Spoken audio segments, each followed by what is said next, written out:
যাক লৈ আমি ভাৰতীয়বাসীয়ে দিনে নিশাই শান্তিত হ'বলৈ পাৰোঁ, ঠিক যাৰ ওপৰত আমি আশা কৰোঁ বা বিশ্বাস কৰোঁ, ঠিক সেইসকল জনৰ ওপৰত যোৱাকালি ভাৰতীয় জনসকলৰ প্ৰতি যি এক হত্যা আৰু হিংসা সৃষ্টি কৰিলে, আমি তেওঁলোকক এক তীব্ৰ ধিক্কাৰ দিছোঁ।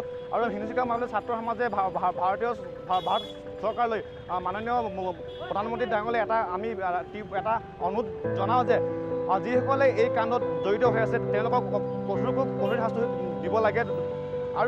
আৰু ইয়াত যিসকলক 42জনকৈ শ্বহীদ নিহত হ'ল, তেওঁলোকক পৰিয়ালৰ শান্তি আৰু সমন্বয় জ্ঞাতে আমি হিন্দু মহাবিদ্যালয়ৰ ছাত্ৰ সমাজে এক মৌন সমাবেদন বাহিৰ কৰিছিলোঁ।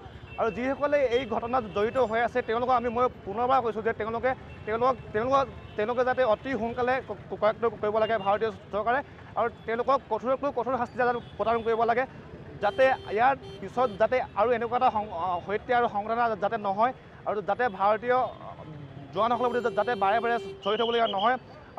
আৰু আমি ভাৰত চৰকাৰক পুনৰবাৰ কৈছোঁ যে এই হত্যাত যিসকল জড়িত হৈ আছে তেওঁলোকক অতি সোনকালে কৰায়ত্ব কৰিব লাগে।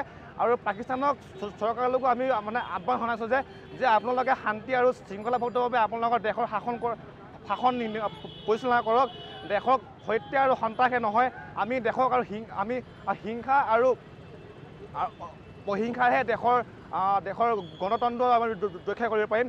গতিকে সন্ত্ৰাসবাদৰ বিপৰীতে সকলোৱে যাতে এক বৌদ্ধিক আৰু শান্তি শৃংখলাভাৱে দেশৰ সকলো শাসনভাৰ নিৰীক্ষণ কৰে, আমি তাৰ বাবে পাকিস্তানী চৰকাৰক পুনৰবাৰ আহ্বান জনাইছোঁ।